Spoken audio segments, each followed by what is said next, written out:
হ্যাঁ, সৌন্দর্য প্রাকৃতিক পথ আমাদের পরিবেশ রক্ষা করতেছে। আর অতিথি পাখি তারা বিভিন্ন দেশ থেকে আমাদের দেশে যখন শীত পড়ে তখন এরা চলে আসে। এখন শীত মৌসুম শেষ পর্যায়ে, শেষই প্রায়।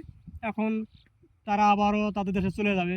বিভিন্ন দেশ থেকে এখান থেকে আসছে, আফ্রিকা মহাদেশ থেকে এরা আসে, প্রতি বছর এরকম আসে আমাদের দেশে।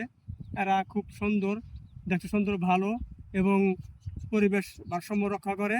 আমাদের দেশে যারা কৃষি কাজ করে তাদেরকে খুব উপকারিত হয়।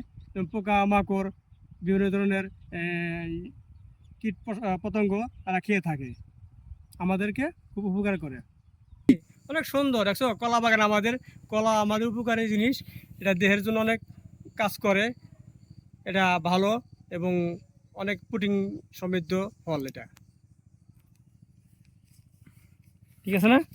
কলা মোচা আছে, সুন্দর সুন্দর মোচা হয়েছে, কলার মোচা হয়েছে, এই তো কলার মোচা, সুন্দর মোচা হয়েছে কলা বাগানে। দেখছো কত সুন্দর মোচা হয়েছে, কলা হয়েছে সুন্দর, কত কলা। এই একটা আছে, এই একটা আছে, বিভিন্ন ধরনের আরো অনেক গাছ আছে, গাছের